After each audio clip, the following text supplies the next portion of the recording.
On commence en parlant du Canadien. Les Canadiens de Montréal devraient faire une transaction pour amener un joueur vétéran dans l'entourage de l'équipe. On va commencer par Julien, car on se doute de sa réponse.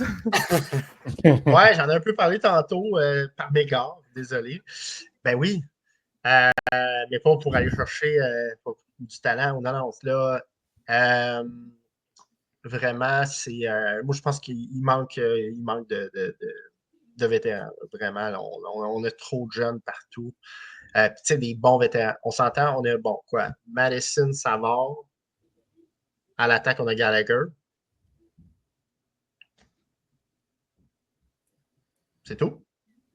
Ça fait 3. C'est pas assez. Là, je dis pas que Suzuki n'est pas bon dans le vestiaire, quoi que ce soit, ou qu'il n'a pas une bonne attitude, peu importe, mais on parle de vétérans, là, de bons vétérans, on en a 3. C'est vraiment pas assez. T'sais, on parle d'entourer nos jeunes. Là, c'est une cour de récré en ce moment. Puis tout le monde, puis ils n'ont pas de mauvaises intentions. C'est pas des joueurs qui ont de mauvaises attitudes. C'est pas des joueurs qui ne veulent pas jouer la game qu'il y a devant eux. Mais c'est trop de jeunes par rapport à ceux qui ont de l'expérience, qui savent où se mettre, quand se mettre, comment gérer un match. Il manque d'exemples, il manque d'assises, il manque de fondation. Donc, pour moi, j'irai en chercher un, j'irai en chercher minimum 2. Puis, on a des choix, on ne sait pas quoi faire avec. Donc, moi, je suis prêt à sacrifier. On parlait de Dvorak tantôt, évidemment, je suis prêt à sacrifier, mais au-delà de ça, tu sais, un gars comme Heinemann, tu vas en jouer une sur 2. Kapanen, tu peux en jouer 2 sur 3. Armia, pas trop fort. Là, depuis 2 matchs, on peut passer un tour. Mais en échange, tu mets 2 studs qui sont là au moins 3 matchs sur 4, sinon tous les matchs. Que c'est des gars, là, c'est des vétérans. Des Adam Henrik, mettons. Nicolas, j'avais nommé Perry tantôt, ça en est un. Ce genre de joueurs. Donc, c'est oui all the way. Luc, à l'inverse, tu y vas avec Rouge, donc tu ne feras pas de transaction pour l'instant. Moi, je pense que non. Écoutez, on vient d'arriver le début de la saison. Bon, oui, Lainé est blessé. Slav fait tout, semaine à la semaine.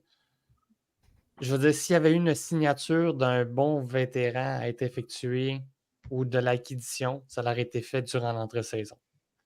Et ça a été aucunement, ou du moins, c'est ce que l'état-major jugeait que ça n'était pas nécessaire d'agir de la sorte. Je partage un peu le point de vue. Est-ce qu'il y en manque? Je suis d'accord avec Julien, il en manque, mais est-ce que je ferais une transaction en ce moment? La réponse, c'est non.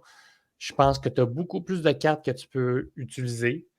Tu as des décisions que tu as à prendre encore jusqu'au 10e match de l'année concernant certains joueurs pour qu'ils n'écoulent pas une année de contrat ou qu'ils soient éligibles d'être retournés dans une autre ligue. Tu as des contrats de volets que tu peux utiliser pour voir, OK, est-ce que tu peux me donner plus que ce qu'on entrevoit à propos de certains joueurs à Laval? Fait que moi, je pense que je n'en ferai pas tout de suite, mais c'est sûr qu'à la date limite des transactions, c'est peut-être quelque chose que j'envisagerais pour me positionner pour la saison prochaine. Andrew, de ton côté, tu ferais une transaction dès maintenant. Oui, en fait, tu vois, j'ai été mitigé à dire vert ou rouge pour cette affirmation-là, pour la simple et unique raison qu'on est en début de saison, puis Kent Hughes revendiquait qu'on veut se battre pour les séries. Dans l'optique qu'on veut se battre pour les séries, ça prend une voix qui est pesante dans le vestiaire parce que c'est un groupe qui est jeune. Je vais mettre en parallèle les Hawks de Chicago qui ont eu un été où ils ont été chercher beaucoup de vétérans. Ils ont amené des voix qui sont fortes. Ils ont entouré ça d'un capitaine qui est respecté dans la Ligue nationale, en Nick Foligno. Comme Julien l'a dit dans son vert ou rouge, c'est pas d'amener un gars qui va scorer 30 buts. C'est sûr, puis ça va coûter cher, on s'entend, mais c'est juste d'amener quelqu'un qui a un bagage, un Patrick Maroon, un Corey Perry, quelque chose qui s'enlignerait pour un 3e, 4e trio, qui prendrait la place d'un gars qui se tient les bottines, comme un Dvorak, un Armia qui, là, bon, il y a quelques flashs par-ci par-là, mais sans plus. Un Anderson qui, on le voit, il est passager, il est pas Il n'est pas sensationnel puis il coûte cher. Fait que, c'est juste d'aller chercher quelqu'un. Ça peut être par le balotage. Si une équipe soumet un joueur au balotage, on le réclame, un gars qui a de l'expérience, comme je disais tantôt, un Maroon, un Perry, comme Julien disait. Juste d'avoir une vision différente qui vient d'un autre vestiaire, qui s'amène dans l'équipe, ça peut changer la philosophie complètement d'une équipe. Juste l'énergie qu'un joueur peut apporter. Fait. Moi, je suis persuadé à dire que oui, ça serait le bon temps, un petit électrochoc comme ça en début d'année. J'y vais avec vert également. Puis je crois que ça aurait dû être fait à l'été. Puis tu sais, on en a parlé en fin de saison passée. On l'avait même fait, le vert ou rouge, par rapport à la signature, prolongation de contrat de Sean Monahan.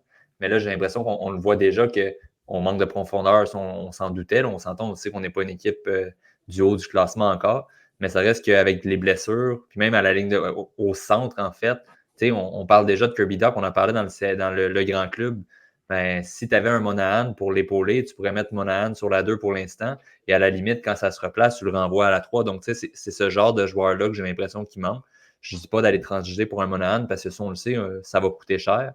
Mais je pense que juste pour amener un petit électrochoc, d'aller mais échanger pour un joueur vétéran de 3e, 4e trio, ça serait important pour l'instant, surtout vu la quantité de jeunes dans l'alignement. Puis, tu sais, un vétéran qui devrait jouer sur la 4e ou 3e ligne, tu peux aller le mettre sur la 2e le temps d'un ou 2 matchs. T'sais, il va faire le travail, il va savoir ce qu'il doit faire. Versus des jeunes que tu es obligé de faire jouer sur un 2e trio. T'sais, hier, Kapanen n'était pas prêt pour jouer sur un 2e trio. Puis il était comme un peu lancé dans la gueule du loup parce qu'on n'a personne d'autre.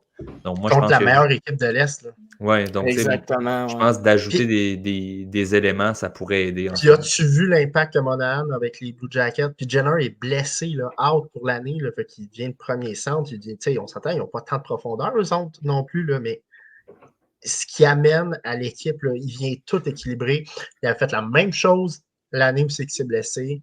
L'année d'après aussi. Puis je suis convaincu qu'il aurait voulu revenir. En fait, il aurait voulu revenir.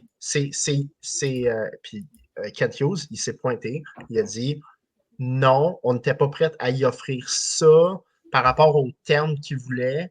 Puis, mais tu sais, 5,5 pendant 5 ans, c'est pas si pire. Hein. Il est quoi, jusqu'à 34, là, ça ne te scrape pas ta masse salariale là, quand tu vas devenir compétitif. Là. Surtout avec le cap qui monte. Là. Mais lui, il a jugé que ça enlevait des places aux jeunes. Ouais, ben là, tes places aux jeunes, là, ça ne marche pas en tout.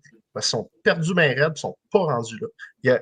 Il a toujours parlé d'équilibre, quand il disait on ne transigera pas Savard, parce que il a manqué d'équilibre à l'attaque. Parce que oui, à la défense, tu as Madison, Savard, puis Goulet qui se comporte comme un vétéran.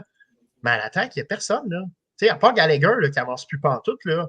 Anderson, c'est pas un bon vétéran, c'est pas un poison, mais c'est pas un bon vétéran. Puis il n'y en a pas d'autres. Il n'y a aucun autre vétéran là, à l'attaque. Laney, je ne le considère même pas vétéran parce que ça fait 2 ans qu'il est blessé. Il a arrêté de jouer comme à 24, il a eu des problèmes, blablabla. C'est pas. Fait qu'il a il a manqué d'équilibre, je trouve, à l'attaque. Exact. Puis là, on en paye le prix en ce moment. Puis, tu sais, pour rajouter sur Julien, tu parlais de l'année, on s'est contredit parce que, la philosophie du Canadien, c'était de faire en sorte que Suzuki, ce soit le joueur le mieux payé de l'équipe. Tu t'en vas chercher l'année à 8 millions. Tu ne signes pas Monahan à 5,5. Je trouve qu'il y a une petite contradiction ici. Là. On s'entend que c'est pas pareil parce que le salaire de l'année, c'est pas lui qui l'a. Non, ça, c'est sûr. Mais si tu me donnes le choix entre Monahan à 5,5 pendant 5 ans ou Laine à 8,7 pendant 2 ans, je prends Monahan tout de suite. C'est même pas de question. Non, c'est ça. Bon, mais là, attention, est-ce que vous dites ça aussi parce que Laine est blessé en ce moment et qu'il sert à rien aussi? Là? Même pas pour la culture. Juste l'impact de Monahan. Puis en plus, Monahan, c'est un centre aussi. Là. Ouais, sauf qu'en même temps, un n'empêche pas l'autre. Moi, j'aurais vu une prolongation de contrat pour Monahan et aller chercher Laine. T'aurais pas. Parce qu'on aurait moyen. Ça aurait été le meilleur des deux mondes, ça, c'est sûr. Puis, tu sais, à un certain point, on va pouvoir passer au prochain vert rouge après ça. La seule crainte que j'ai en ce moment, c'est qu'on donne les rênes de l'équipe aux jeunes. Je comprends, c'est l'avenir, mais on les épaule pas. Puis on se rappellera la dernière fois qu'on a eu des centres intéressants au niveau du Canadien, on avait aussi un Philippe Danault qui était sur la 2e ligne. On a sous-estimé son importance dans l'équipe. On l'a laissé aller et ça a fait très mal aux Canadiens. Même salaire. Donc, tu sais, je ne dis pas que c'est le scénario qui se répète parce qu'on a quand même des jeunes plus talentueux en ce moment dans l'organisation, puis un avenir plus intéressant. Mais ça reste quand même que je trouve que la situation est quand même similaire dans le fait qu'on a décidé peut-être trop vite de tirer la plug et de dire on n'a plus besoin nécessairement d'avoir ce vétéran-là au centre pour épauler l'équipe.